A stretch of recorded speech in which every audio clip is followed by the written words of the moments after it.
Hi everybody, thanks for watching this. I wanted to tell you this is a little time sensitive.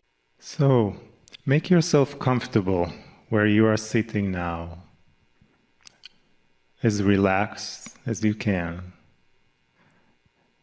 Take a slow, gentle, loving breath, feeling it in your entire body, and allowing yourself to relax even more into the space you are creating for yourself for this first day of teachings of the 12 layers of DNA.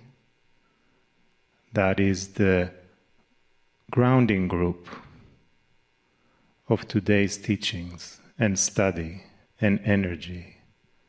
Take another breath and create for yourself a beautiful, loving, energetic foundation so you can absorb, assimilate more, integrate more, understand more of what you are going to learn, what you are going to feel, of how much more you are, how multidimensional being you are, how much you can expand your awareness and your consciousness and your knowledge, your understandings of how your multidimensionality really is. Take another deep breath and allow yourself to go even deeper, moving closer into that space of timelessness, of beingness, of endless beauty and joy, of appreciation and gratitude, of compassion and love, of love beyond time and space, beyond any measure, that lives within you and with you and guides you from your soul, from your Merkaba. Breathe and allow yourself to be as fully as you possibly can be in this multidimensional experience of the heart, of the energy, and also through the mind. Breathe.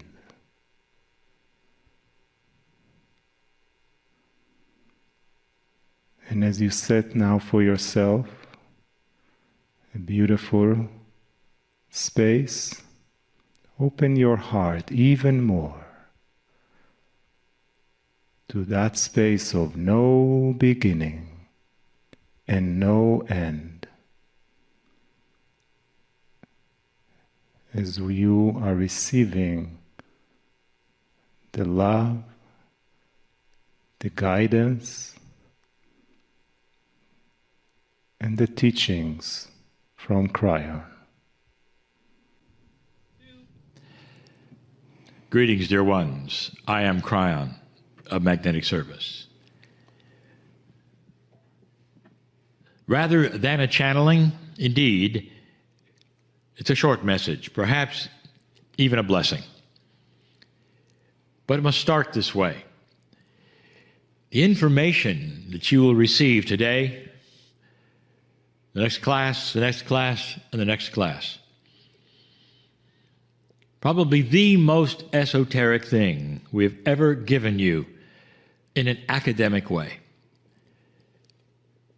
Organized, studyable, But more than that, all of the names hide other things, dear ones, as you will see. The Hebrew is used in respect. Respect for those who put together the idea that there is one God and spread that idea so completely that today this is how the planet sees. You wonder about old energy and old concepts and old ideas and perceptions. Think of a time, dear one, when there were many gods all through this planet. There was no agreement that perhaps there was a creator. Indeed, you have come so far in consciousness from those days. Project for a moment where you'll go in the future from there.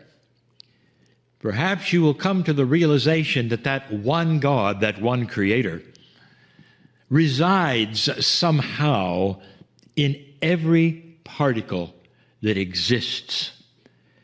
And that means you. Because you are just filled with not only just particles, but complex biology. You already know that this earth is made up of patterns and shapes and sizes and pieces and parts. And some of you are gleaning the fact that in all things, from a tree to dirt, there is a symmetry. And some are saying that symmetry is the creator. The indigenous have always felt this way, saying that everywhere you look, you see the handiwork, not of just the creator, but the creator is in the handiwork. That the dirt of the earth contains the wisdom of the ancients. What if that also is projected onto your DNA? That DNA structure contains inside of it not only that which is you, but perhaps that which is divine. What if in that DNA there was more than chemistry? The chemistry indeed is what you study a little today and more. The chemistry is the framework that is needed for the rest. But in all of this framework, dear ones, over 3 billion chemical parts of that framework, in every single molecule of DNA in that framework, that's only a piece of the framework. For those who would study it, they would say where there may be more than 3 billion chemicals in one molecule of DNA, but less than 5% of them actually do something chemically. And that leads you to ask, what are the rest doing? It's not scientific evidence, but it leads the way to connect the dots. What if there was information upon information upon information? What if, because it carries that which is your soul imprint as well, that every single human being within their DNA has a record of everything that existed for them in every single lifetime, in every single planet. Indeed. Would you be interested? This is the esoteric study of the mastery within. This is a study that opens the door to allow you to see perhaps something bigger than you thought. Again, it's not scientific. It's esoteric, and we say that. But we invite you to feel the truth and the energies and the magnificence of what could be. That is what the esoterics are to you. And that is why we present them in this way. There's been a long distance of time for you since the introduction of this material to my partner and the publishing of the book from my partner to now. That is not an accident. For whereas it was an academic study in a book, now it becomes more alive for you. This is study 1 of 4.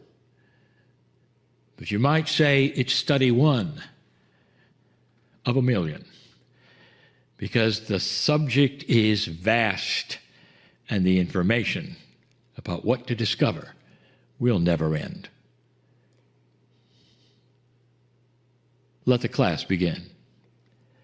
And so it is. Well, welcome back from the break, everyone. We are now moving into the final section of our first day of teachings. And for this part, what I would like to do instead of a meditation is give you affirmations, speaking directly to each layer of DNA, and then we will move into the Kryon channel. So I invite you to close your eyes, and you may even wish to place a hand on your heart center. Dear Layer 1, my biological layer, the cells of my body hold the templates and blueprints of perfect health. I am filled with vitality, and I am youthing every day. Dear Layer 2, my life lessons. My entire entourage is with me now, guiding me through my life lessons. I am a champion of duality in my everyday life. Dear Layer 3, Ascension and Activation. I am filled with joy and give permission to connect even deeper with my inner child. My inner child is precious and active in my life. I bring joy to others. And I invite you to take a deep breath in, and as you exhale, slowly place your hands back onto your lap. And from this energetic posture, we invite the loving messages from Kryon.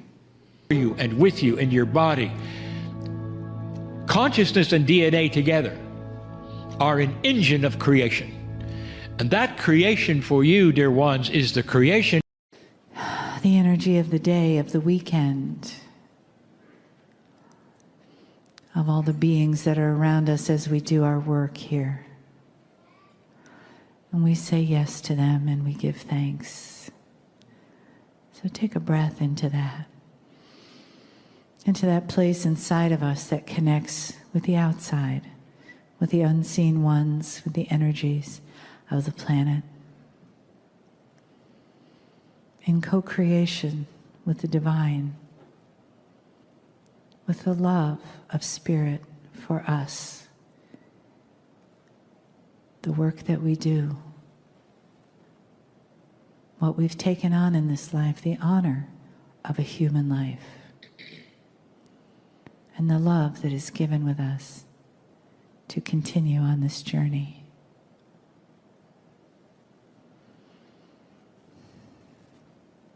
We hold the flame of these days in our hearts as we go forward, remembering what we've been given, using what we know of who we are as sacred, radiant, magnificent beings here on the planet at this time.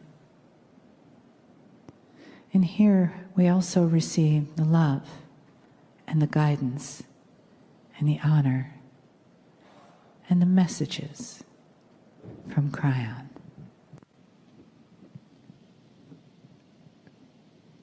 Greetings, dear ones. I am Kryon of Magnetic Service. Every time the messages begin, there are a few moments of adjustment. The adjustment is for my partner, it is for you, it is for those listening. For truly, the messages are given almost in another dimension.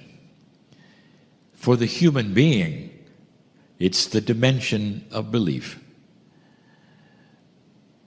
That you could really switch gears and in your mind stop listening to a human and instead listen to a multidimensional message from the other side. And what would I say to you today? Perhaps it's even a little different than before. I start with enamorment for the human. For you pulled it off. A colloquialism that means you really did it. Almost at the last moment, the timing brought you to the end of a cycle. And you did it without another war. You went through it without strife. And yet you really don't know what you've done. You find yourself in a brand new energy. Since 2012, many things are reacting and changing. Not just you. And that's what I want to talk about. Let's start with one of the basics. The crystalline grid of this planet. I have discussed, talked about, channeled. I have told you that it is a remembering grid. I told you that it is one that is active and activated by the emotions and the compassions of human beings. I told you it is a fast-track grid. That is to say, if it changes, then those humans who are placed upon it will feel that change. And up to now, it has had only that which has been negative. Really? Because that is what human nature responds to. If you don't believe me, watch your news. It seems to be what human beings are most attracted to and interested to. The horror, the negativity, the drama. And that is human nature. And that is changing. And so that grid would then respond to that which you respond to. And that's why it is what it is until now. What happens to the crystalline grid of this planet in the new energy? Well, I think I gave you a hint before. Dear ones, it's almost like it was rebooted. And the things which it remembered before, which were negative and dramatic, in the places it remembered them, will start to diminish and disappear. It's almost like the timing created an entire different physics for you, for the planet. It's a fast-track grid. That is to say that you are now imprinting it fresh. When you reboot something, all that was before goes away and it starts again. And dear ones, that is what's going on. Now, I started simple. For the crystalline grid is an example, and it's fairly linear, and you can understand it. But then there are those who have asked the esoteric questions about time. Now, if you have not been part of the seminar, it's difficult for you to comprehend the discussion. Only because the seminar gave it, that is to say, it explained it. It gave it credibility, and the knowledge was displayed about the circle of time. Now, the circle of time is not anything that you really feel, because for you it is straight line. Past, present, future. But the reality is, it's fractalized. It goes in a circle. It really does. And in a certain way, you might say that as things happen, they create bumps on the road so that when you go in the circle again, you feel the bumps, or you see them coming, or you feel that something is going to happen, and that literally often creates the thing happening again. That's fractal time. It's been studied, displayed, there's physics behind it. So what happens to that? What happens to the fractals? What happens to the events on the timeline in the past that might trigger the future? I'm here to tell you something. The whole timeline, all of the fractals, everything is starting to be rebooted. And when they disappear, dear ones, time itself starts to change. And why? Because human consciousness is part of it. If you reboot fractal time, it means that the things in the past will not affect you today or tomorrow in the future like they did in an older energy where you kept tripping on them and they kept coming around and you had war after war after war because that was what was expected. And that was human nature. Now, if this is the case and the timing of things starts to be different, you are writing a new timeline. You're creating new bumps. But the bumps may actually be positive, not negative. Fractals are that way. They're going to react no matter what you do, except that the old ones and the old energy won't be here. You might say you've cleaned it. Controversial. It's controversial in physics. Time is time. No matter what happens, it would tend to be thought and perceived to always be the same. The process is the same, eons of the same, and suddenly I'm saying to you, it's being changed. The catalyst? Consciousness. So let's go one step further. If the fractals are changed, would that affect the reaction of humans about the past? Ha ha. The answer is, oh yes. Suddenly, this may very well be the beginning and the seed planting of peace among former enemies. And where do you see that on the planet that is so profound? And the answer is the Middle East. Middle Eastern people and civilizations do not expect what I'm telling you.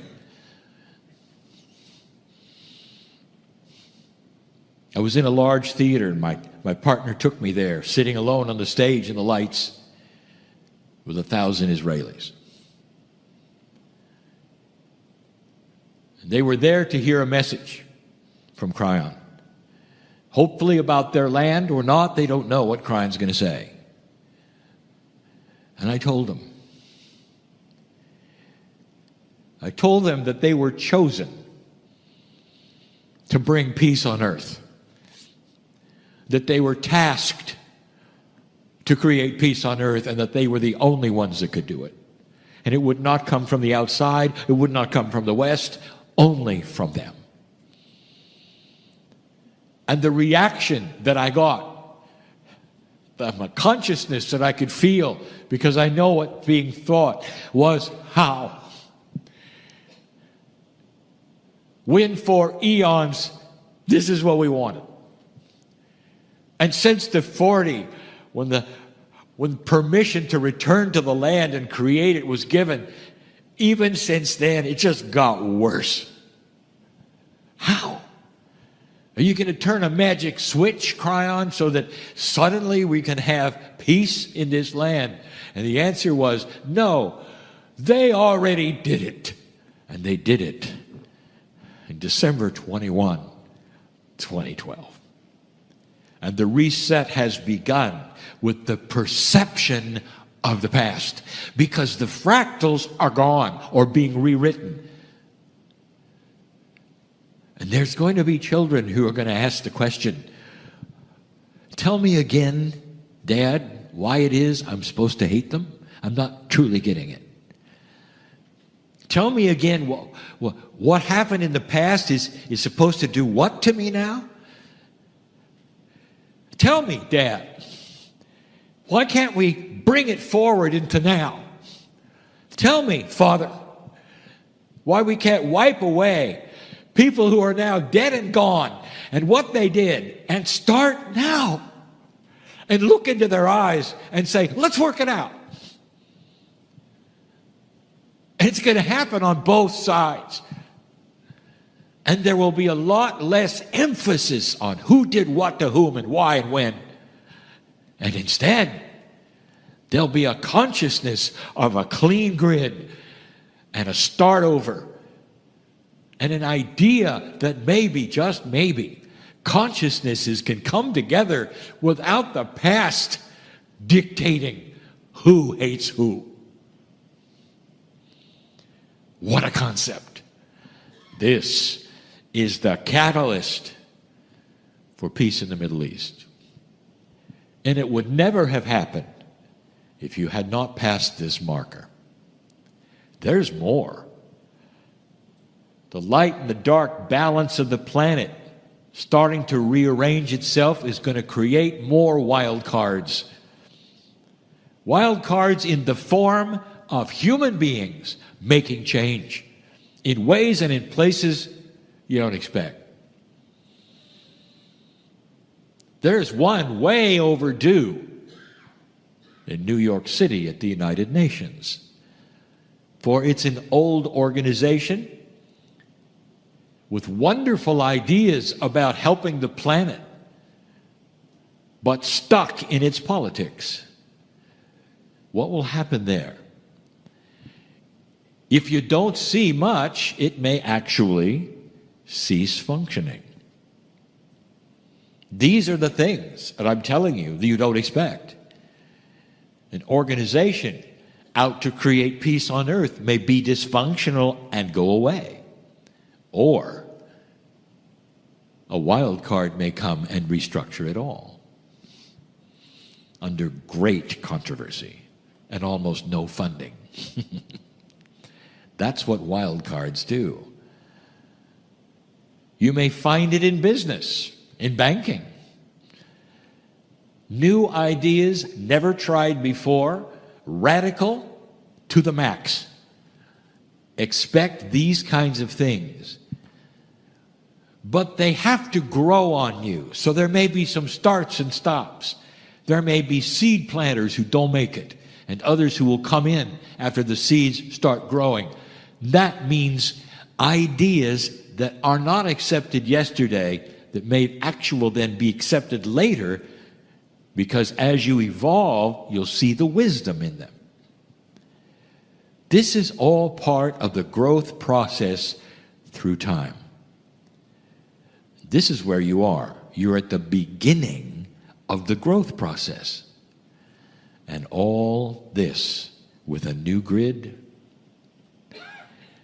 with very, very few fractals to undo, with a clean slate, and a time that has, are you ready? No prophecy at all written about it. Zero. There are no elders anywhere or channelers anywhere at the moment giving you good, solid prophecy about what's next. Because you went through the tunnel of the old energy, the old prophecies. If you don't know what I'm talking about, go read them. Where are you supposed to be right now? And the answer is dead.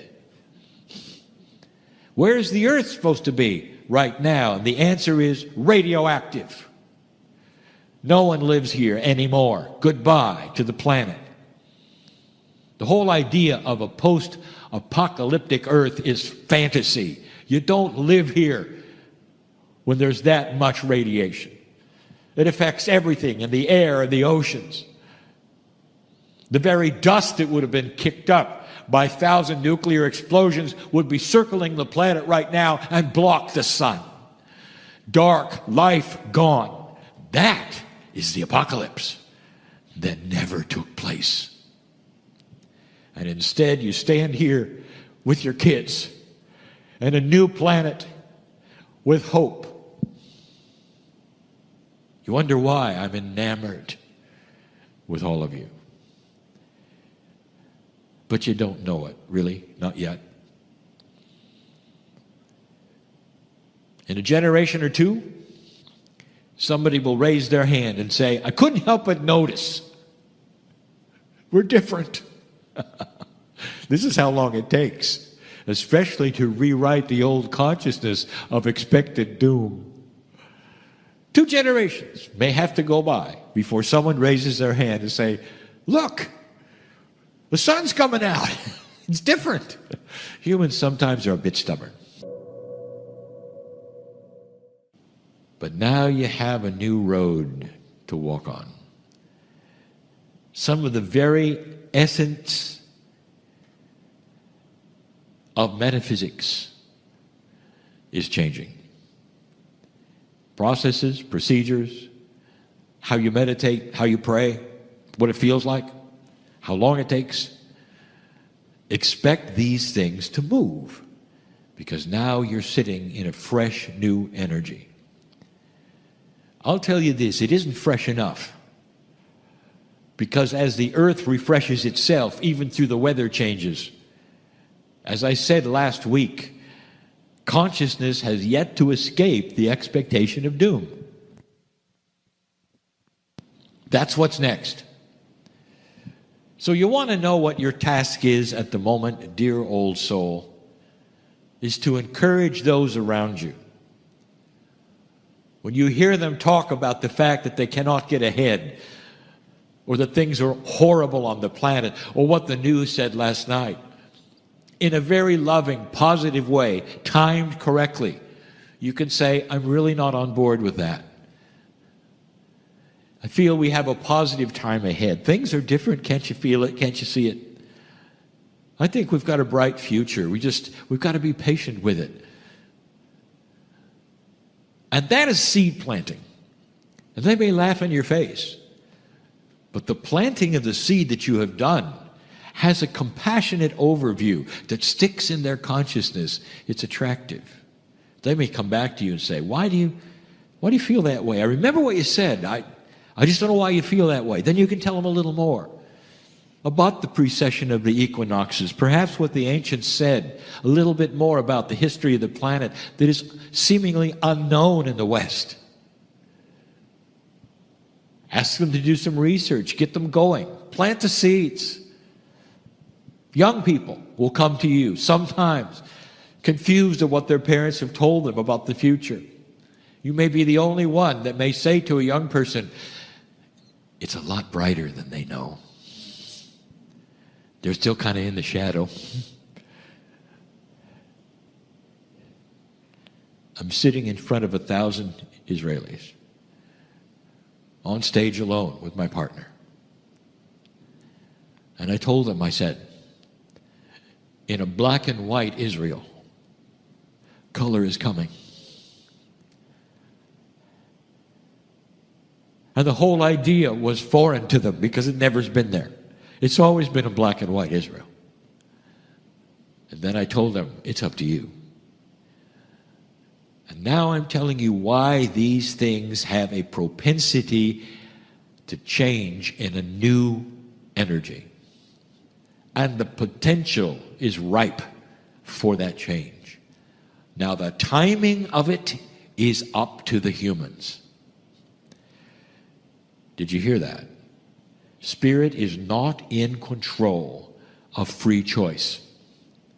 How long will it take is up to them, you, Human consciousness, and if you believe this message today, everyone who's hearing it.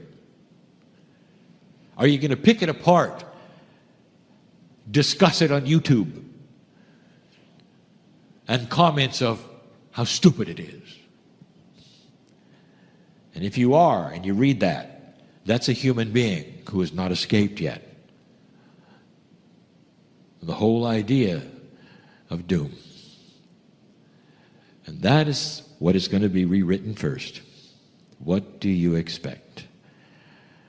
Dear old soul, I want you to leave this place with those questions in your mind. What do you really expect? And if you expect the sun to come out and the energy to win here in the light, if you expect that which is unexpected in the Middle East, if you can see what the wild cards are doing and not be fearful and worried, if you're in that place, that's the first step to cognizing what really is going to happen here.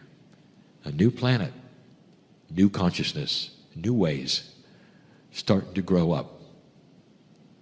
The end of war.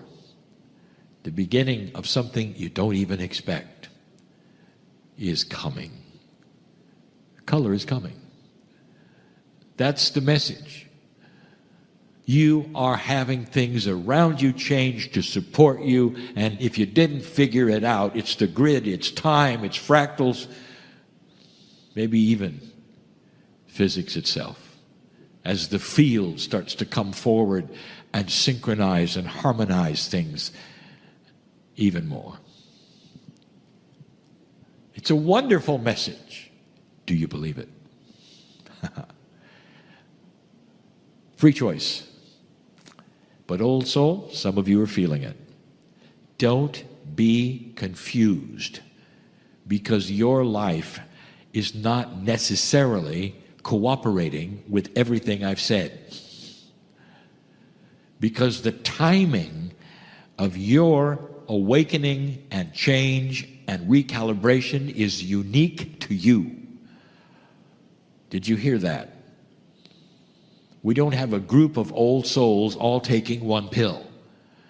Each one of you, so unique, so different, will awaken and evolve at different times for different reasons.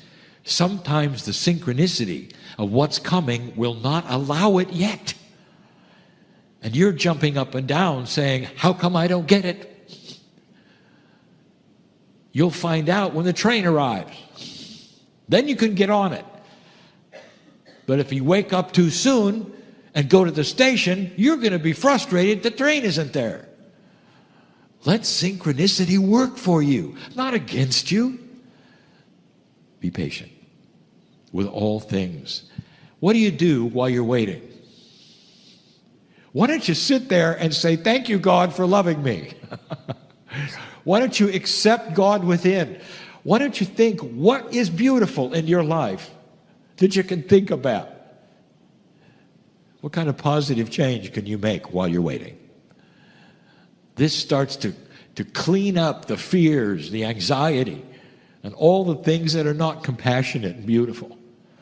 I have been accused of being the Pollyanna channel. I admit it. I am. Because I know what's coming. I've seen it before. Free choice. You can do with it what you wish. But I've seen it. I know where it's supposed to go. And you're well on your way. But dear ones, you just started. This is the beginning. That's enough for now. What are you going to do with all of this? Some cannot digest what I've said yet. But later you'll realize it, you'll see it, you'll understand it. And others of you get it right now. Again, you're all on different paths.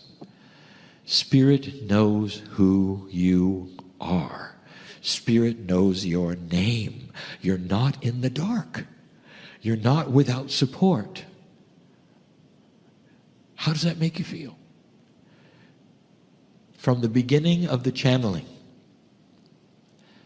28 years ago, I gave you the metaphor, very beginning. I dare you. Climb in the closet, shut the door, turn off a light. Too bad. All the angels that came in with you are still with you. You can't get rid of us. That's the God in you, surrounded by that which you would call the magnificence of the other side of the veil, the higher self, the innate, that you carry around, pretending you're alone.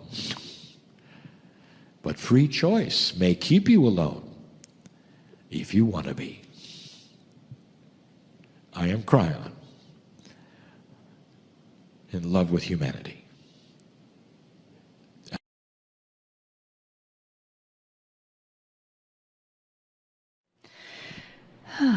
So, big day, right?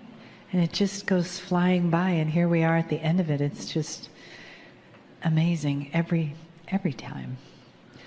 So I invite you to take a breath and just let your body sort of relax, shoulders soften. Feel yourself, your body in the chair, feet on the floor, and allow your head to just soften and float up. Allow the energy above you to gently touch in the crown chakra. And just say hello, dear one. And from the top to the bottom, feel yourself in the presence of the limitless love of Spirit who holds you so dearly, of all of the hearts in the room, this beautiful family that you're among today, and not for the first time. And each time you're breathing in and breathing out, allow your heart to soften as your body softens, as your breath softens. And you feel the beginning of integration. And you feel the beginning of perhaps noticing your own limitlessness in a new way, in a way that can accept more love and more depth of being, more of the sweetness, more of the nectar of life and of the divine that is here for you right now, that is always here for you right now. And let yourself just expand into that and fill yourself. Bring it in right to the center of your being and feel what it's like to open yourself to that much love, limitless love. Greetings, dear ones. I'm Kryon of Magnetic Service. I come in quickly because there is no preparation needed. The fact is that God is inside every single human being to the fullest degree that the human will allow it. If the human agrees that the door can always be open, this is the finest thing that we want to hear. Instead of compartmentalizing your meditations, your prayer time, or your channeling, it's always there, it's always available. And so it's not just a church experience, it's not a reporting on Sunday experience, it's a 24/7, it's a 24/7. And even as you sleep, there is a blessing of your dreams. And when you awake in the morning, you feel it and you know. There is no switch to be turned. by a human being that wants to honor God.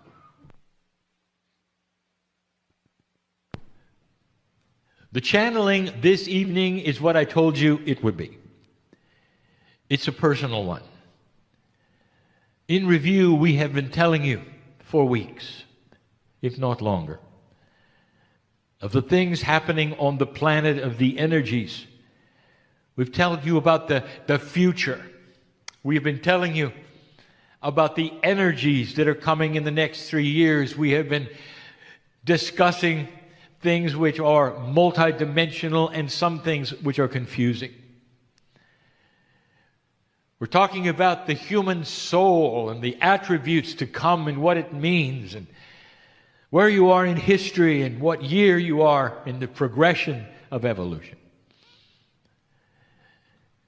And yet, when we would gather with a group of human beings and we would say, "And now what are your questions?"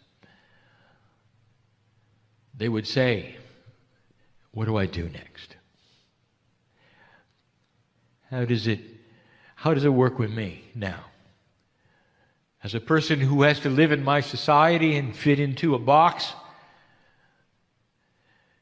the way I earn my living, what I do around others, my children, my families, I'm not able to be a monk and just walk away. What is it I can do as an old soul for this planet?" And I'm going to address it. There are several attributes that I want to give you, and they are almost equal in the number. It's not about actions. It's about your consciousness and how you perceive all of this. The first thing I want you to do is to relax and know that you belong here. This is going to be belief, and we have talked about this before. You really want to know what to do? Every single one. I want you to relax and know you belong here. There are some who would equate your importance with your deeds. And you'd say, "Well, I haven't done this and I haven't done that. I haven't gone here." Some of you have said, "Well, this person has written many books. I've not done anything." I want you to relax. And I want you to know this, from me to you, dear ones, in all love. I want to tell you, your being here is enough. Do you know what this means to the planet? To have a human dynamo, a generator of light, living here. With the experience that you've had, old soul, where you've been there and you've done that and you've solved the problems and you've had thousands of lifetimes in both genders, and here you are walking around asking me what to do. You've done it. Your very existence is light for the planet. Now I'm going to give you some attributes to make that light shine in a time when we need it. Because this is your time. But don't you ever ask what you should do, because you've done it. I couldn't be stronger in the love that it takes to give you this. No matter what your age, young person, senior, it doesn't matter. The light is multidimensional. It'll carry over the gap of death. Some of you will plant things just by being here which will remain on this planet forever because consciousness stays. The things you do and say are remembered by humans, sometimes humans that are small. And you will change their lives just by what you say and how you act and what you do. Sometimes there will be a person riding along with you, watching how you react to somebody else on the freeway, perhaps, who is not as kind. And they'll never forget your reaction of compassion instead of anger. They may even mold themselves after you, and you'll never know it. You are influential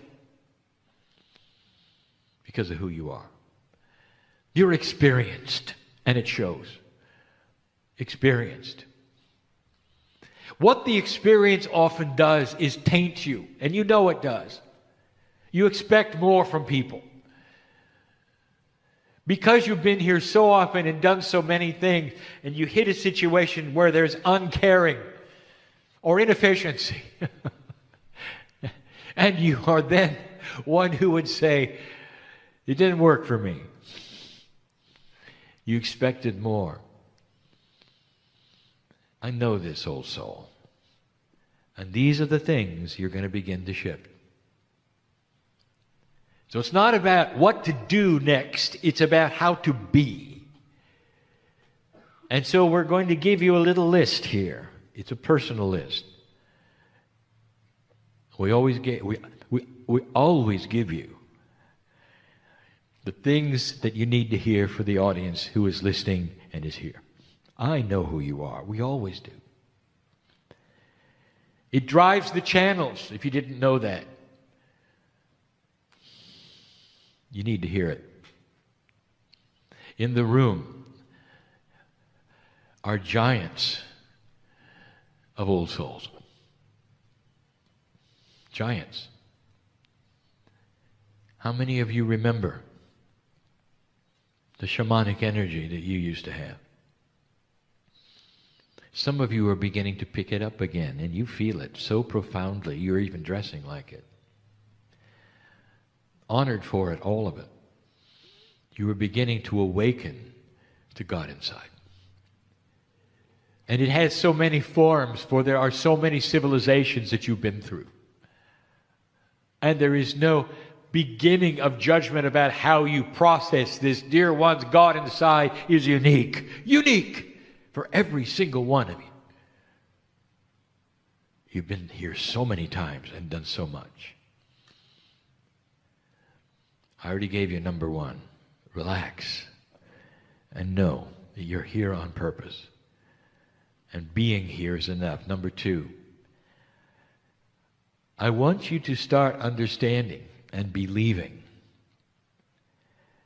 what we're telling you about these times. Because there are so many going into fear right now for what is happening on the planet. Now, this we have told you before, but this is personal because I know who's here. It's going to be frightening to some of you to see what is happening on the planet, for it hurts your heart. There's a tendency to check out, and what I mean by that is not death, but to simply turn your back and say, I've done my part, I'm done doing my part. It's getting a little hard. And I'll tell you what, this is why you came, warrior. This is why you're here. I don't want you to have to watch it on television. I don't want you to even have to know about it. I want you instead to not fear it. The fear will shut you down. For it is going to be chased away eventually by you. Holding light at home, at work, at play, and practicing compassionate action on this planet. Do not despair. That is primary. We told you that. Here is the third one. I'm going to call it acceptance of a quality that has not been here before. This is new to you. This energy is creating benevolence in all aspects of your life. Your consciousness and the change of it and your belief of it and your acceptance of it triggers things that have not been here before. There are energies now on the planet being flooded with light. There are actually entities and beings coming here by the tens of thousands that you have no description for. There is nothing that we've ever told you about it, that are flying here at light speed You might say, for your benefit, but it isn't. To change who you are. You've got help. You've got help. You walk outside and you step on the earth. The earth is different because you're an old soul. Your free choice has given you an advantage for the first time of awareness of a new energy that is occurring. And this legion of light beings is going to start helping you in all things. Now, I haven't really put it that way before, but that's the way of it. And that's the way it should feel. What do you think about the statement? Old soul, you have been pushing the mountain forever. It's been tough and hard, and every time you were born, it was hard. You were up against an old energy. And if you were brave enough to ever raise your hand and say what you felt about God inside, or even worse, have shamanic energy, it was not a pretty sight. Cast away, some of you. Exorcised, some of you. Isolated, some of you. Killed, some of you. And here's what I want to tell you. There is more acceptance today from the general civilization of your shamanic energy and your compassionate spirit than in any time in human history. They're waiting for you. They're waiting for you. And the help is here. Believe in the benevolent source that is going to help you to your next step. You've never had it before. Start pushing on the doors that you think have been closed forever about where you might go and what you might do or what others might think of you. And you're going to find new acceptance. Don't be surprised whether your light is seen differently than it ever was before. Here's another one. Now we get into action. Dear ones, do not isolate yourselves from the rest of the world. This is what you've been doing because you had to for survival. In order to believe what you believe, you collect in groups because you know the others are not going to be with you. Dear ones, when your neighbor sees you coming and they cross the street to avoid you, you know something is up. Huh? You've isolated yourself through your belief or your actions. And that's got to change. And it's not going to change by anything except that which is your personality becoming softer. Less critical, more loving, more benevolent. Some of this is difficult because it is not what you have been in the past. But I want to tell you, as soon as you start looking at things differently and you say to your cellular structure, your Merkaba, to the God inside, I am changing. I am more compassionate. I am more aware. I am that I am. It all lights up. It all lights up. And you walk around no longer in the dark because those who need to see your light will be attracted to you. And the entities that I've talked about and all of those who are flying to Earth to help will then be attracted to this consciousness and you're going to be lifted and it's going to be easier. We told you a while back at Christmas time, do the hardest thing you can ever do. Go back and be with the relatives and be peaceful with it. Because some of them know what you represent. That you perhaps left the fold, or you left the religion, or you left the belief system. They sometimes see you as odd and strange. That is changeable with compassion. Because the action that you have, which is compassionate, is what they will see. Don't tell them about Kryon. Don't tell them about Pleiadians. Don't tell them anything. Show them love.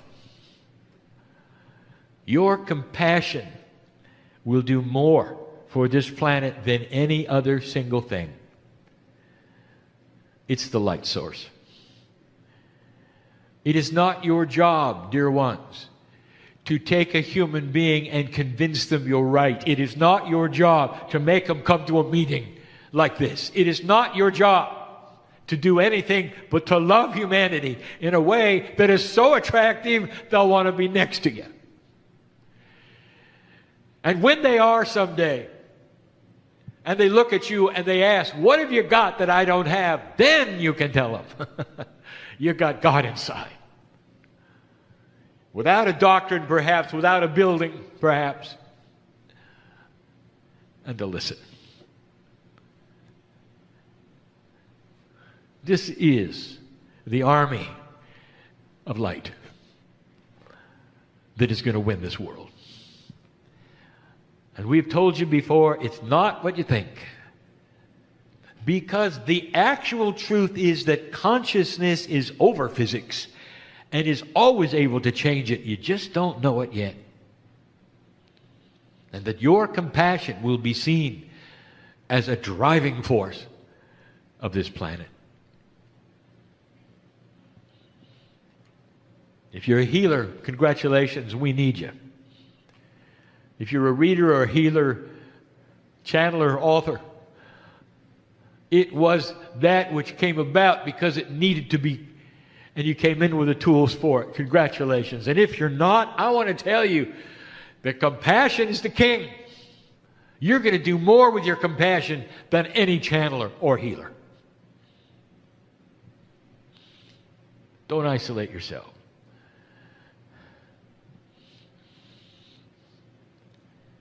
I want you to start practicing affirmations. It's time that you understood sound, consciousness, color, all of these things have energies. My partner has talked about the numerology, all of these things. Affirmations is your consciousness with your voice speaking to your reality and your cells, saying the things you want them to hear. And you do it in the first person, I am. I know who's here. Perhaps you should wake up in the morning and say, I am healed. I am getting a good night's sleep. I am pleased and celebrate this day. Could you say that every morning? I am pleased, meaning that you are happy with your existence. And you're celebrating the day. Affirmations, develop them, first person, positive. And start saying them to yourself, out loud. Kryon, do I really have to say them out loud? It's better if you do. Your ears will hear it. Your ears hear it, and it's a different reality. It's a 3D reality. It's what you're used to. Let your ears hear who you are. And in your cellular structure, there is data that has its antennas out, just ready to hear from the boss. Who are you? I am healed. I am benevolent. I am compassionate. I am happy in my existence. It is well with my soul.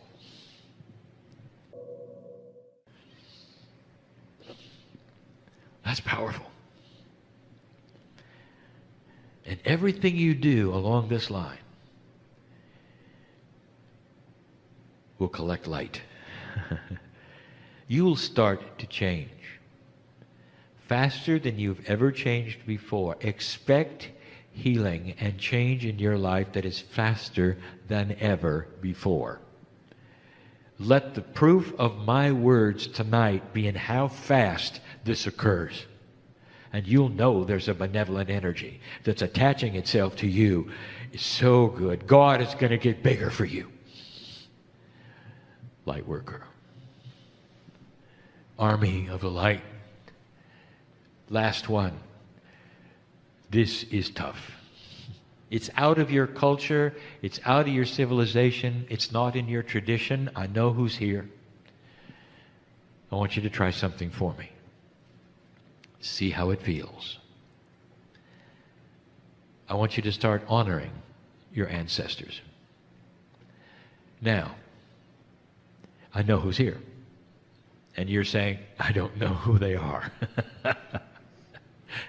It's a different world today than it was for the indigenous, where they lived in one spot and could track back their lineage for generations. I'm not talking about your grandfather. I want you to be abstract. Your ancestors are your spiritual family, and some of them are you in past lives. I want you to honor the process of ancestry. Reincarnation begets family, who then becomes reincarnated. Some of them are your ancestors. You don't know their names. You cannot picture them. You don't even have photos. But the concept is honor those who came before you, some of whom are you, and do it every day. The reason I mention this is because it's a return to the old traditions. It's honored by God. It is a way that your free choice is saying, I understand the system, it's beautiful, it's benevolent, and I honor it. It couldn't be clearer. And we haven't heard that from you in this society in hundreds of years. In the morning, someplace where you cannot be heard. Thank you, ancestors, for bringing me here now at this time. It's personal, and these are the points that I wanted to tell you today. It's not about the energy of the future. It's not about grandiose things. It's about you today. Don't leave don't leave the same. Leave different than you came. Think about these things. Be aware of these things. If you work with this, dear old soul, you will have results. I promise. If you have pure intent to make it work, you're going to see results. It's time to stop the worry and the drama. Stay away from what I will call voluntarily negative attributes. This is negativity that you voluntarily participate in, and you may not even be aware of it. Does what is on your television offend your heart? Then turn it off. If you need to know what's happening in the world, get a magazine. Use the internet.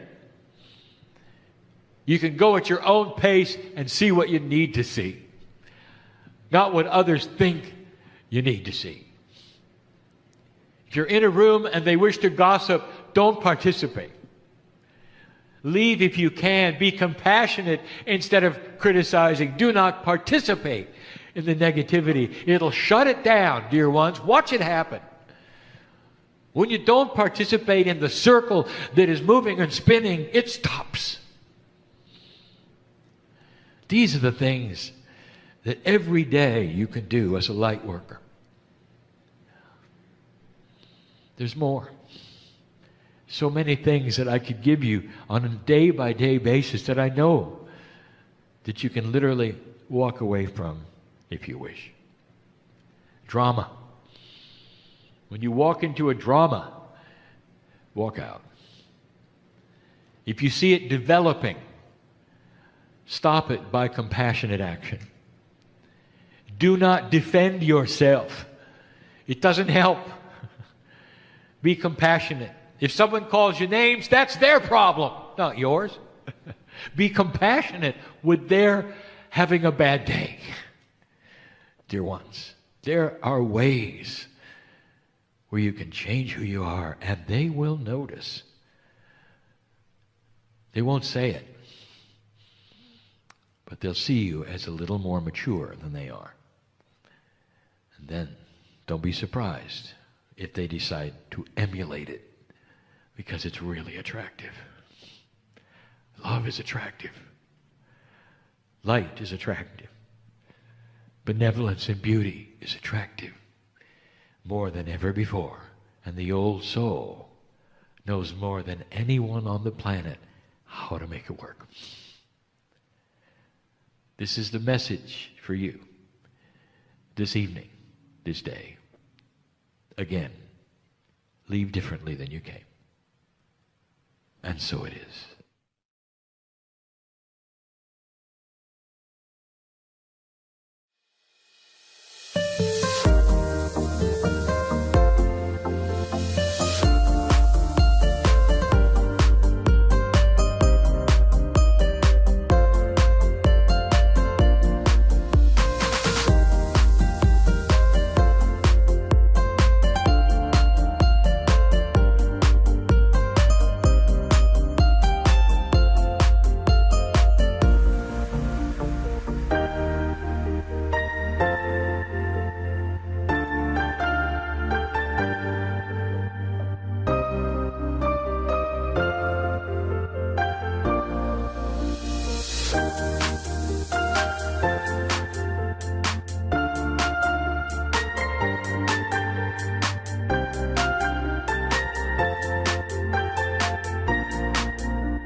Greetings, dear ones. I'm Kryon of Magnetic Service.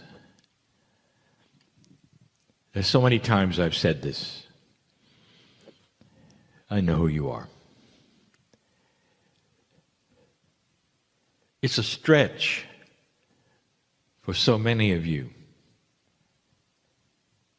to believe that.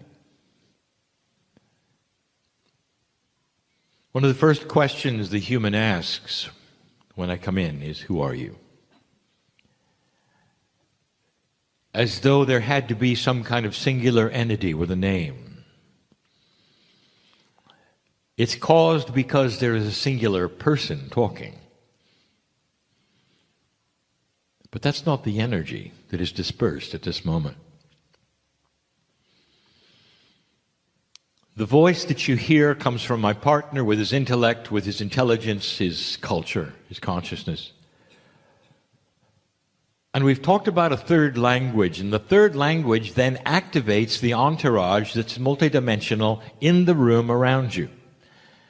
The entourage does not come in with me. I've said that before. It comes in with you.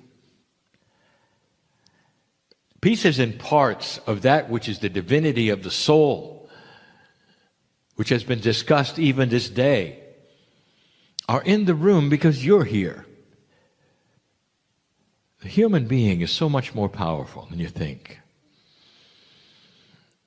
If you feel joyful, if you feel euphoric, if you feel you're learning, you're aware then of pieces and parts of you which are now being activated and active around you. And you're not alone, for that then interfaces with the others who are feeling the same thing, and that develops into an entourage. When I come in, I am speaking, and the entourage that is you then speaks to you. And it's not limited to the ones in the chairs. This is the beauty of a multi-dimensional galaxy, universe. It's the beauty of the physics that you don't even understand yet. The ones listening to this who are not here are here. They're listening in another time frame. To us, there is no other time frame. It's all happening at once. It's now. That cannot be explained to you. But they're part of your entourage, even though they're listening later. They're related right now to that which you are feeling. And that is a beautiful system. For so many decades, for centuries, spiritual leaders have felt these things around them. The love of God is this way. And sometimes it's so confusing and yet so beautiful that you can sit there with your arms open and you know you're loved. There are some who have related this to the earth so greatly that they will only do it perhaps in the beach or the mountains. And when they do that, they feel all of nature is with them. The divas in the forest, hear them singing, know that the sky is attuned to them. And none of that really is the way it is. It's simply that God is everywhere and everything, and so are you. I want you to leave this place with an idea. You've got a secret. You're connected with everything. And that everything actually might have an attitude, a consciousness at some level that knows you're there. You might walk into a place that is completely and totally vacant of any other human, and the elements know you're there. You can't hear the singing that goes on, that appreciates the light where you walk. And you can be alone in the forest, or on the path, or simply walking along the grass. And the Merkabah that you have, that spiritual bubble that you carry that is divine, is so related to the Creator that even the insects know who you are. Things change because you're there. And if you hadn't seen this in history, you'd think perhaps I was making it up. But you have so many writings of the masters of the planet changing the elements where they walked. They were not that much more divine than you are. They might have had a different purpose at the time. Perhaps their DNA was working at a higher level. But the message they had was one of example. You can be just like me.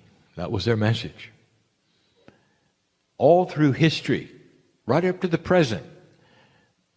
There are masters on this planet who can still do these things. And there are examples of consciousness over physics. But more than that you are so related to everything around you that you're one with everything. It's how you treat this and how you work with it that really shows Spirit your belief. We have touched on so many things. I want you to leave this place not thinking that there is a grand puzzle that you've got to figure out. Here is the answer to almost everything you might ask. On the other side of the veil, there is not darkness or misunderstanding. Because you cannot penetrate this veil completely, you believe that on the other side there's mystery. And I want to tell you, on the other side, there is love, benevolence, and a full knowing of who you are. A piece of your soul is there. What I'm trying to tell you is that no matter what you're trying to solve, no matter what you're trying to do, or even understand, even if there's been too much for you to grasp this day, on the other side of the veil, there is complete and total understanding of who you are and what you're trying to do. If you reach out, you may not understand what you're getting or the hand that you're holding, but Spirit does. The part of you that is bigger than you even called your higher self, knows you better than you do. Because on the other side of the veil, there's a full sense of multidimensional reality, of all that is, and it's hidden from you. What I'm trying to tell you is that part of you knows you. On the other side of the veil, it is allied with the Creator. You got a friend there. There's no mystery there. I want you to relax with this. So many human beings trying to reach out to God, and they think God is this enormous, enormous level of intelligence. And it's not personal, but it is. And the personal part is the fact that you are part of this enormous intelligence. You're an integral part. That's the message. It really is. How can you put this into a practical manner, a practical way? Dear ones, you only have certain ways of linear communication. You can only do certain kinds of things that are meaningful to you. We could speak all day about the many parts of you and the soul on the other side of the veil. The very veil itself is mysterious. Where is it? How is it? And so we say to you that there's one thing that is a commonality that sails across the veil. And that one thing has some parts to it. The one thing, of course, is love. Compassion is part of that, and if you put the complement of what goes with compassion, it's joy. And if you look at joy, there has to be laughter. And so one of the best things you can do to break through the veil, to break the ice of what is what and how it works, is to sit down and be joyful. To take a deep breath and smile and know you are loved and that there's a hand up there in metaphors, in your brain. See it, perhaps, as part of you reaching down to shake hands with you. And as you do this, you're smiling. You're not in need. You're not pleading. You're not suffering. The God help me in fear is a bubble you're not going to get out of. Do you realize this? You make the veil thicker when you fear what's going on. But if you have the wisdom within all that's happening in your life to sit down and smile and feel the joy and the comfort that God knows who you are and Spirit knows that there is no accident that you're even sitting there. And then you realize there's a system. I'm in it. I'm part of it. It's me. I don't understand it. But everything on the other side of the veil is benevolent and knows what's going on. And as you put your hand through that veil metaphorically, you can laugh out loud. Laugh out loud. Enjoy that there are answers and solutions, something bigger than you can imagine, and the veil suddenly gets so thin because you have the compassion of understanding and the joy and the wisdom to laugh.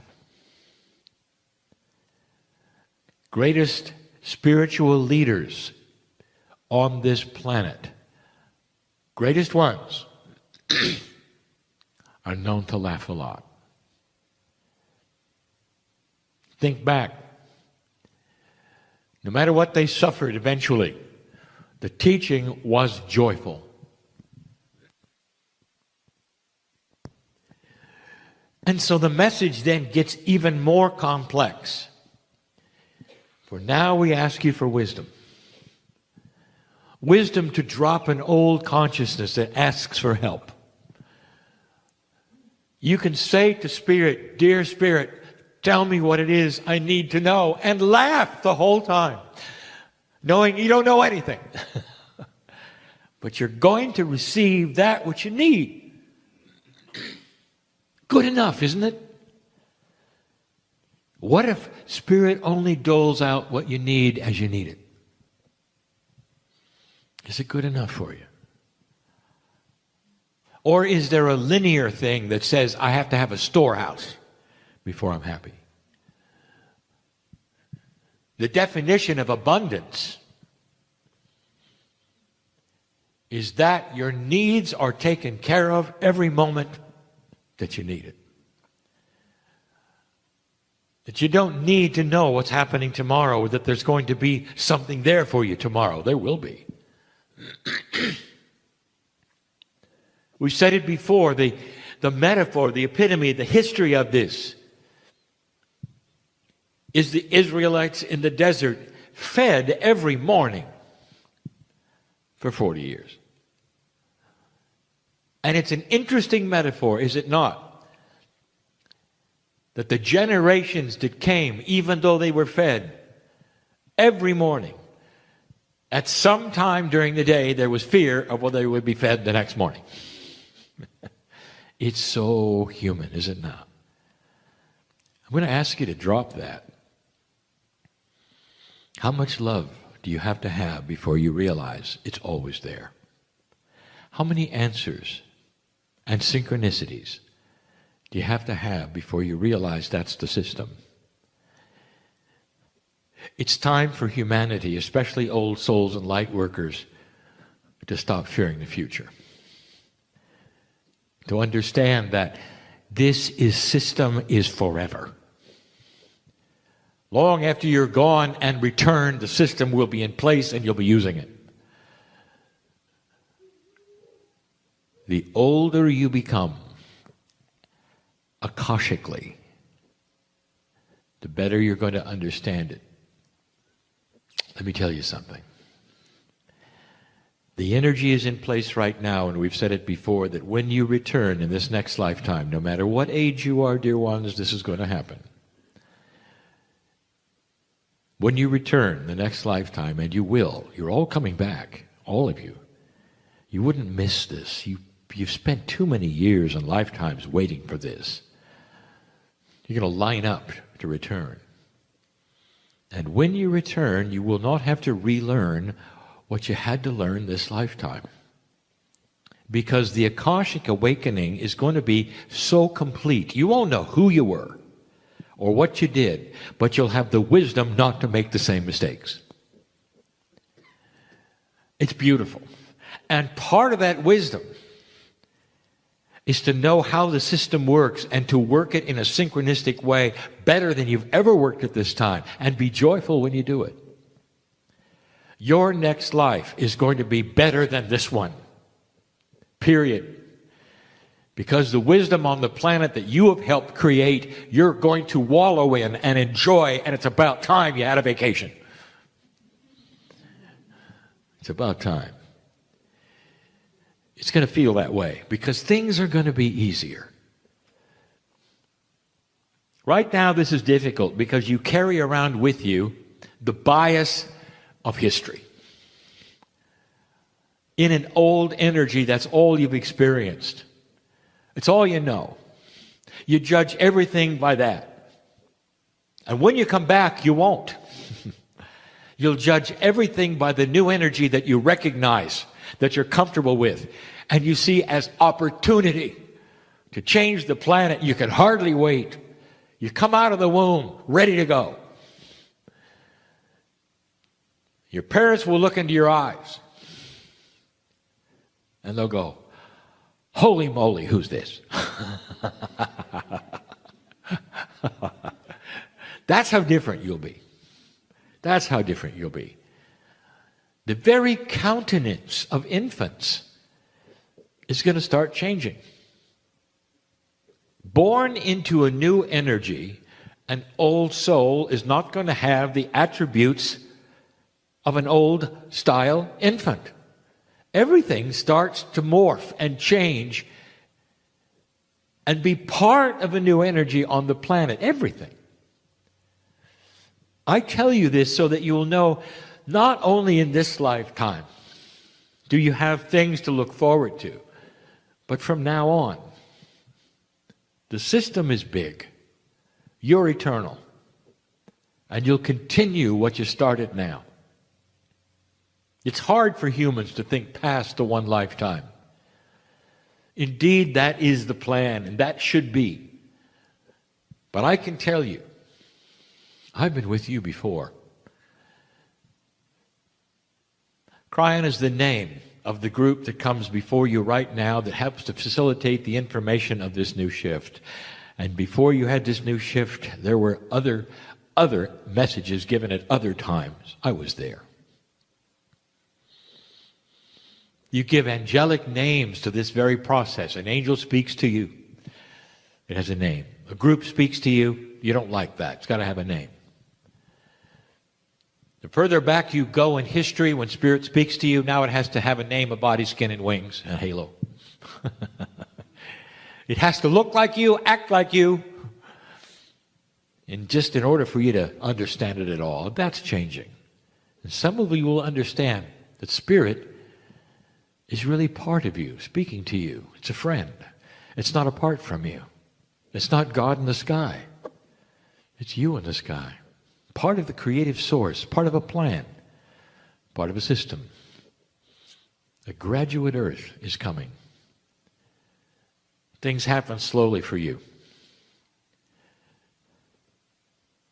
There are some seniors in the audience who can look back. The attendees that are here look back in their lives as though it were yesterday. As though it were yesterday, and a lifetime races by to them. And they look at their chronological age and they can't believe it. So many things have happened, and only yesterday they remembered this and that and this and that. This is just an inkling of what it's like on the other side, for we see all of humanity this way. Yesterday you arrived. Today you're graduating. It's beautiful. You're timeless. You don't get older, you get better. This is how we see you, because we are part of you. We are part of you. We're not separated from you. I speak to you as Kryon, as part of a soul group that's you. I've never been a human. It doesn't matter.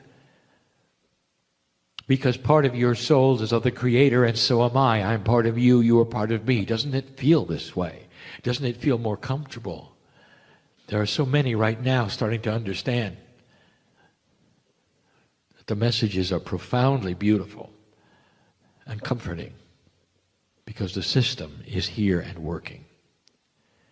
I want you to go from this place changed, standing a little taller in who you are and why you're here, knowing there are solutions, perhaps that you don't know are coming, and they are coming. As long as you laugh, as long as you're joyful, as long as you chase fear out of your life and say to the fear that's there, you don't belong here. Get out of my life. Not anymore. Human, you're coming out of an older energy, and this is a tough time. The next time around, you won't remember an older energy. You'll only remember the new energy you're in. It's going to change everything. Children are being born right now with that attribute. One of the issues of children that is so misunderstood is that they do not have old energy attributes of remembrance. All they know is what is possible, not what is not possible. And because of that, they look like they're troublemakers, because they don't fit into the old energy that you've experienced. It's a time of shift. Part of the shift is this: it won't last forever. There'll come a time when the generations will all be new. And when that time comes, things will be different. The earth will be different. What you do will be different. And you'll be here as one of them. It's beautiful.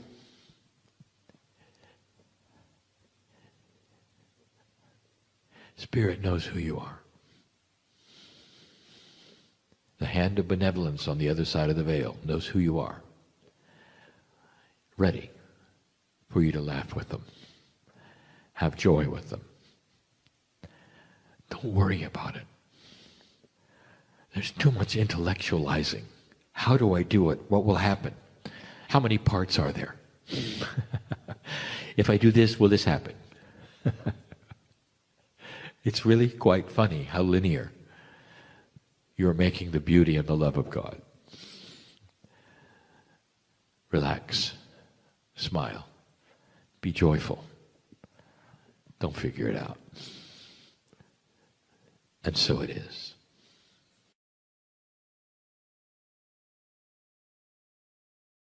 Hi everybody, I'm Lee Carroll. I am the original channel of Kryon. Greetings, dear ones. I'm Kryon of Magnetic Service.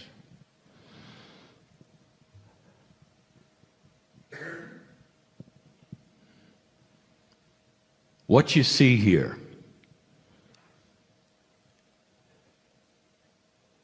as you listen, as you watch, some of you, is admittedly beyond that which you would expect in the reality that you live in when you're not in this room. The very fact that you have come here collectively to watch this, to feel the energy, says that it is not necessarily something that you see all the time. Or perhaps you expect something different. Perhaps you're hanging on the words to find something special. The channelings that are at the end of these days for this kind of workshop are different. Because we talk about who's in the room. Sometimes the room is those who are listening later for you, now for me. It's more of a personal channel than that which is information which we would list as we have done before. And so we go right to the point. What happens when you leave? When the channel is over, if you're listening to this later, and you get up out of your chair and you go wherever it is that you go,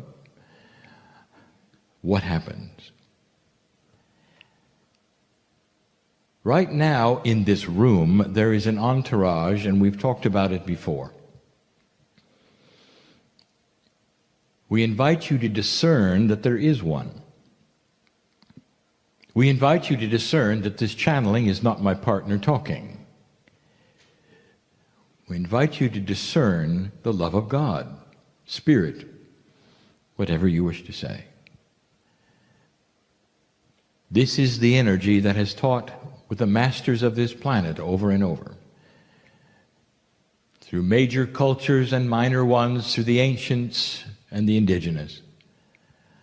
Through the energy of Gaia and more.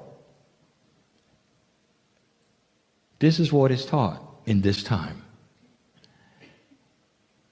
But what happens when you leave?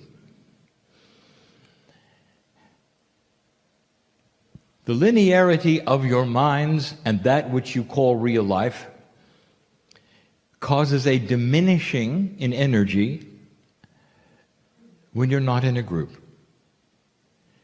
The entourage is here and it's precious, and we invite you to feel the energy of this entourage. Group, there are those here today in front of me, collectively, that create a certain consciousness, an attribute of what happens when Merkabahs intertwine. You're all sitting in each other's energy, and it creates a larger energy. And then you go home. Some of you will go home with the others you came from. Many will go home alone. There may be family at home, but you really go home alone. And when you get there, what do? How real is this later? No matter what we do right now, no matter what we discuss and what we talk about,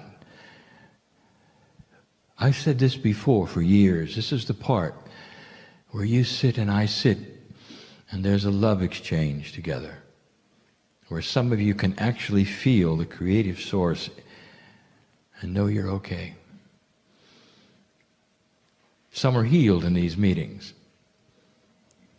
Because collectively, because there is this attribute of togetherness, it creates an energy that allows healing.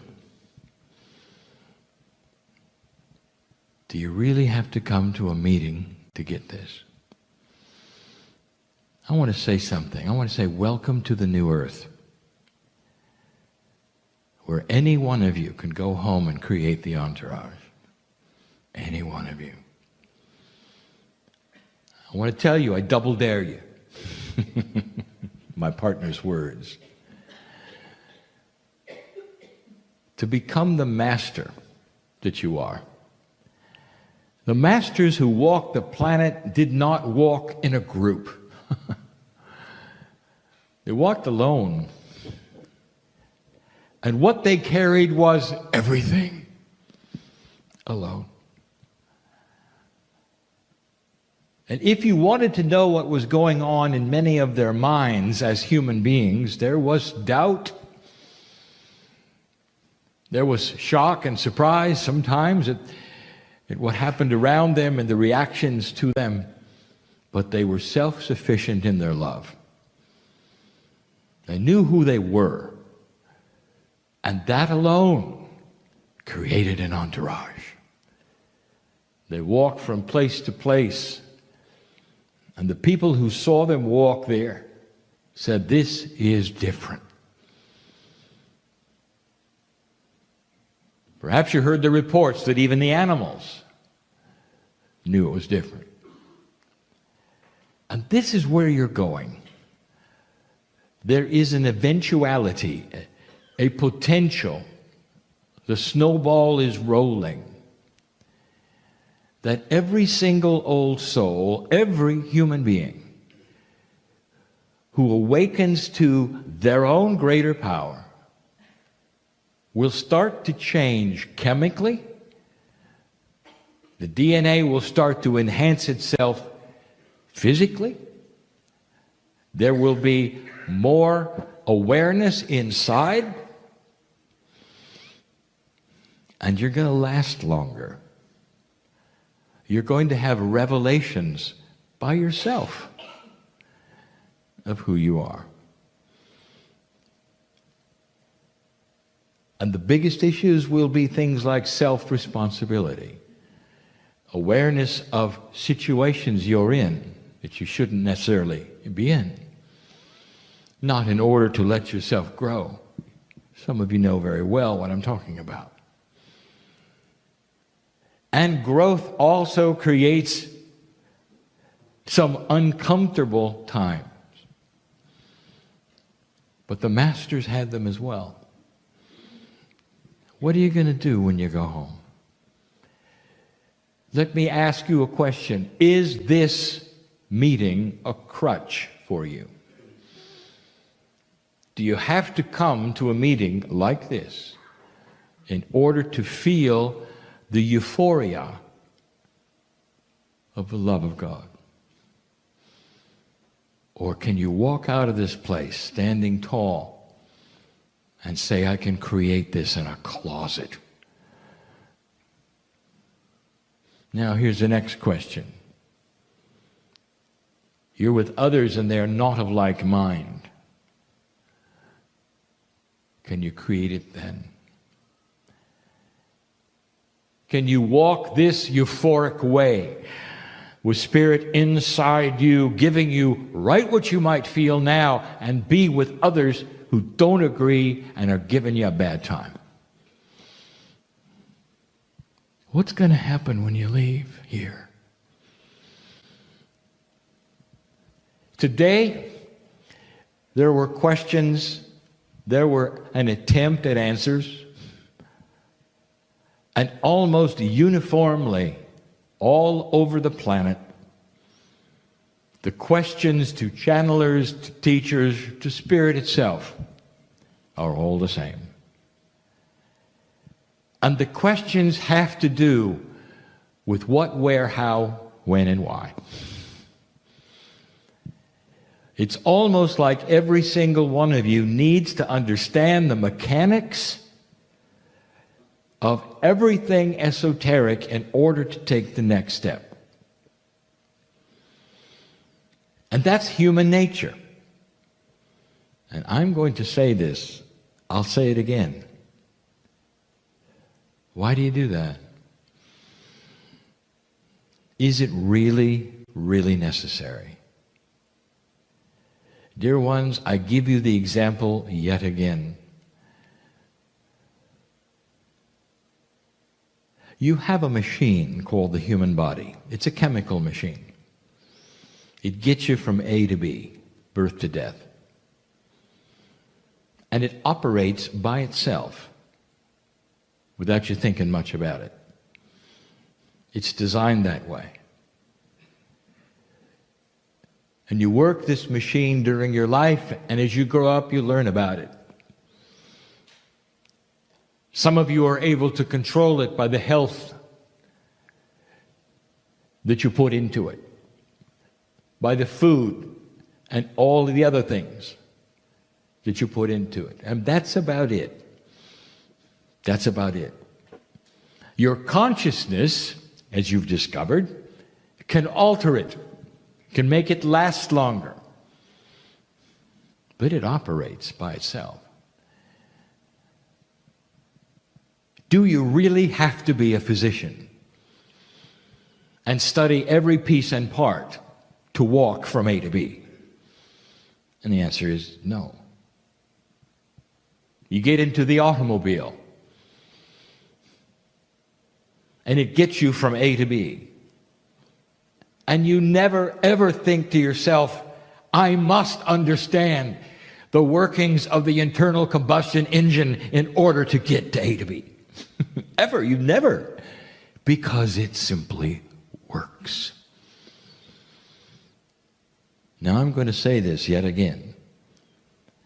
The awakening process of the human being that is spiritual and filled with purpose in this age has automatic mechanics that work within you. As you're aware of shift and change, Spirit is working with you. How many of you are aware of what happens when you awaken at 3 in the morning? And there are many of you who do. And do you wake up and wring your hands and go, "What do you want?" Or do you have the balance to raise your hand and say, "Thank you, Spirit, for keeping me awake. Because I recognize I'm being worked on. There's things that need repair and help. There are things that need to be enhancing. I don't have to know what they are. Thank you." You see, it's a system that is designed to work in an old soul by itself. If you open the door, light is coming in, and you don't have to analyze the waveform of it. You don't have to measure the door. You don't have to know why. You really don't. Instead, dear human being, I want you to feel it. It's either appropriate or it's not. That's what free choice is about. Is it fearful? Does it feel good or not? Discernment is not about the minutia of how it works, how long it's going to take, and where it's going. The old soul is beginning to awaken to a bigger purpose and idea. That these things come along when they should, and the more calm you are about all of them, the better they're going to work. But they're going to be stopped if you start to analyze what, why, where, who, and when. It's just going to be stopped. Because those answers, dear ones, are not available in a linear way. You all have fallen in love. All of you. Whether it's with another human being, whether it's with a master, whether it's with an animal. And it's palatable. It's beautiful. It changes your chemistry. You look at each other, human beings, in your eyes, and you're in love. And I've said this before. Do you then stop and analyze it? Do you say, well, what's happening? I can't fall in love unless I know the minutia of it. You don't. Of course you don't. Of course you don't. You enjoy it. You fall into each other's arms and you enjoy it. And there's nothing like it. There's nothing like it. God is in love with you.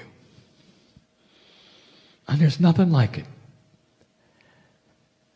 And I want to invite you to fall into the arms of that which is already inside you, called the higher self, which has the creative energy of the love of God. You fall in love. And stop asking why, or when, or how. There are answers, basic answers about the shift of the planet, where you're going, what really truly is happening. It's about an ascended human race. Human by human, case by case, thinking differently on a pathway that is of a higher vibration. The result, longer life, peace on earth. We've said it before. But dear ones, this is a metaphysical, esoteric principle you're getting from A to B. It's way too complex for you to put it in a box, especially the box of 3D. And there are those who will leave here, and when they walk out the door, everything that was here stays here, because you just didn't get it. That everything that is taught here is you. It's not from the one on the stage. It's available inside you. Tonight, before you go to sleep, I invite you to retire into a room that's yours only. And I want you to think upon these things. You might even raise your arm and say, "Dear Spirit, if you're there, show me." And you're going to get chills.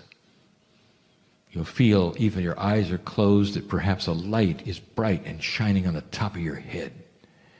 And the higher self is going to wink at you and say, "It's about time you ask." And you can carry that light everywhere you go. By yourself, alone.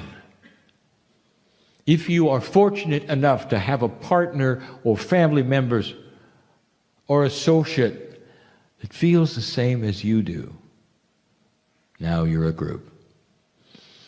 It carries even more power, for where there are two or more, it's exponential. But dear ones, it starts with you.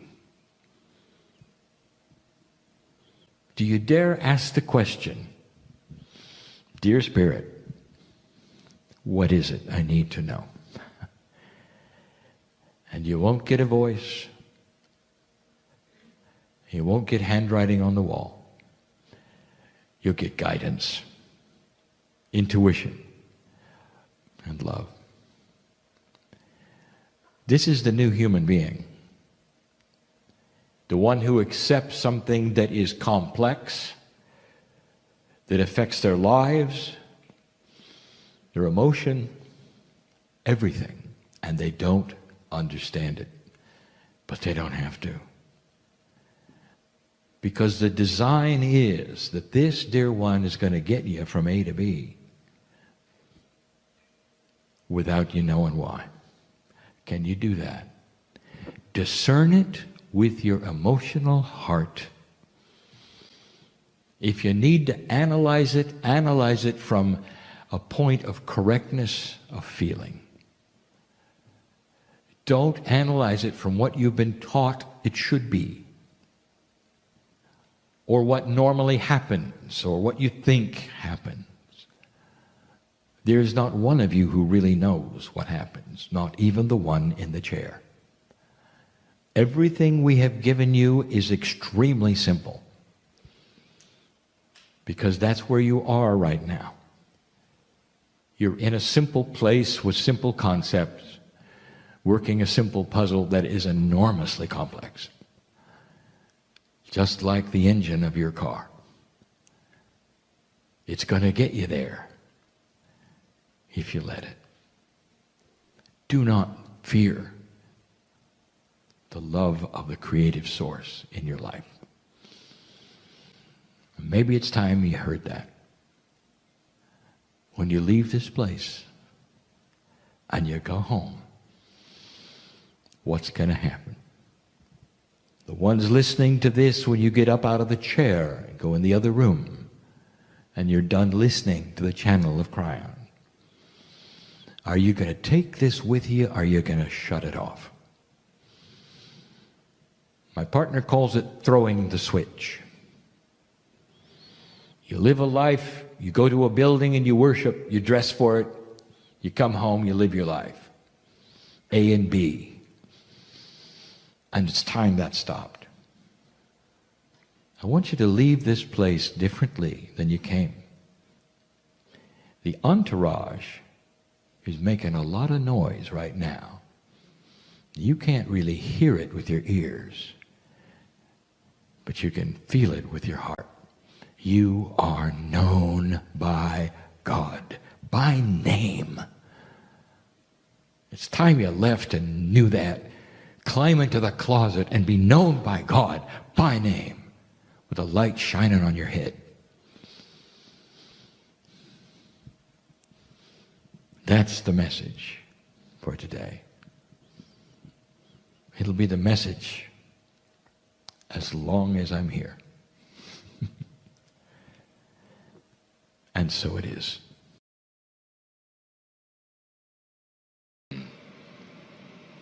Of magnetic service.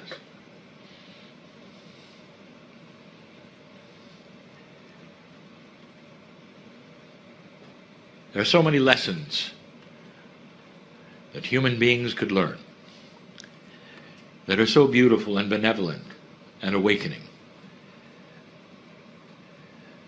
And they are unique to each of you.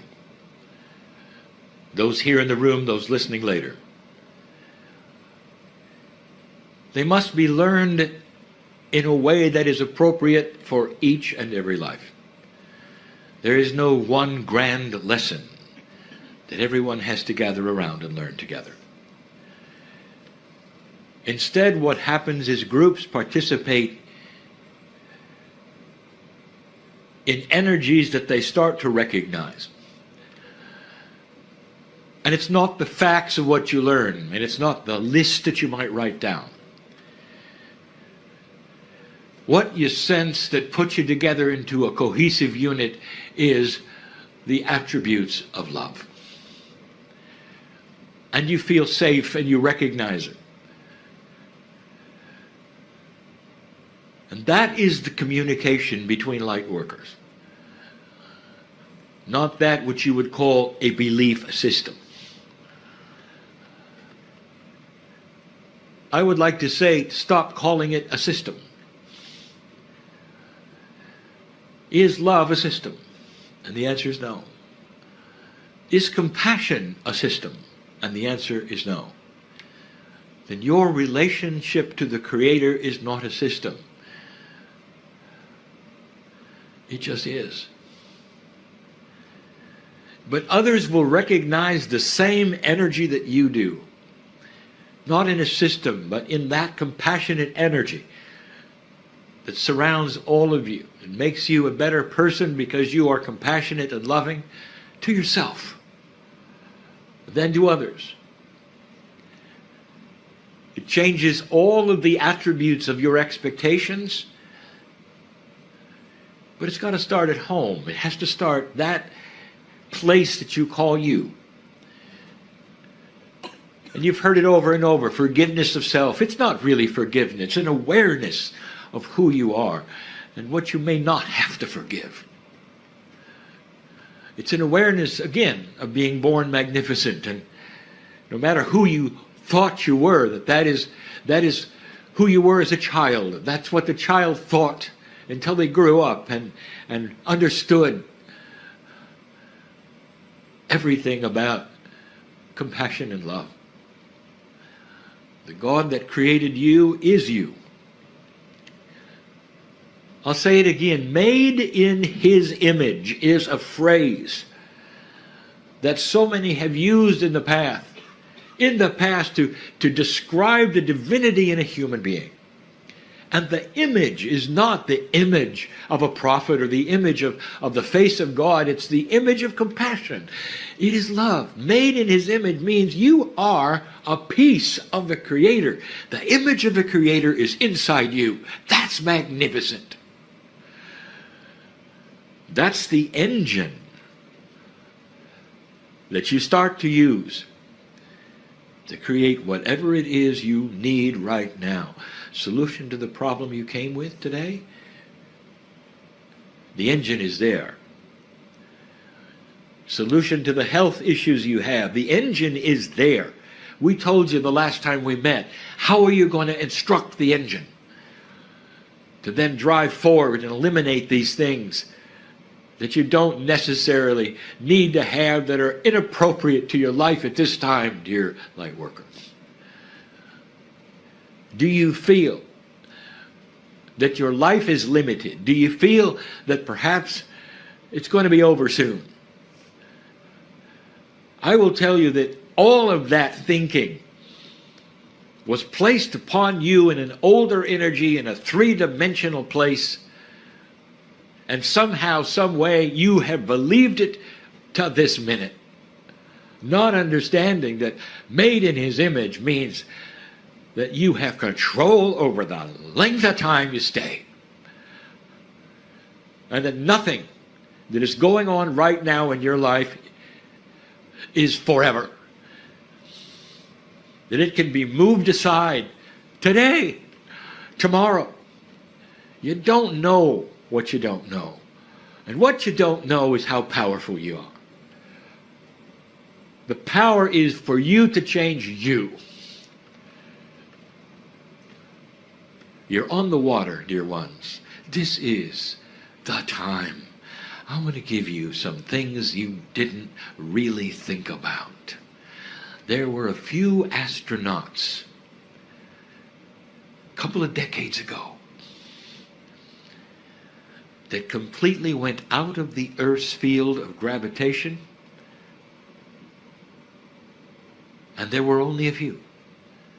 And these are the ones that flew to the moon. It doesn't matter whether they landed there or not. They were out of touch with anything that would ground them to the planet for a couple of weeks. And they never, ever got grounded. They never went to a port. And the fact that they were completely and totally outside of the Earth's magnetic field was significant. They were ungrounded, totally and completely. Now I want you to study a little bit of what happened to those men. One of them became an artist, another a poet, another spiritually minded to the max. That's all he wanted to talk about. Others didn't talk about what happened to them because they were very private. But they were so private they didn't even want to talk about the trip, because each single one of them had an epiphany that they never expected. These are scientists and pilots and astronauts that were chosen from the finest ones, the logical ones, and they all were affected. For a few days, you get to be ungrounded. And I'll tell you that the energy in this place is ripe for change, discovery, decisions, solutions. I'll say it again. Change, discovery, and solutions. Take advantage of it or not. That is free choice. I speak to the small group here.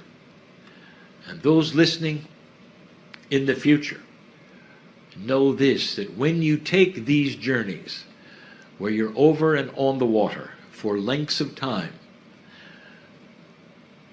that these create wonderful creative times. And we've said it before. Those who want to write books, take a cruise.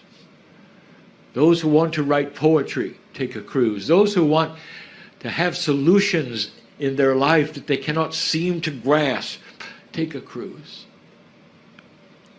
It's almost an invitation for you to think differently. Accomplish things you might not have otherwise. And then when you return to the grounding, it all starts to make sense. And you look backwards to only perhaps a week or two before and say, I never thought of that. I feel different now. And it wasn't because it was a vacation, dear ones, any more than the astronauts took a vacation. It was something else. You with you, some of the greatest tools you could have. And so it is.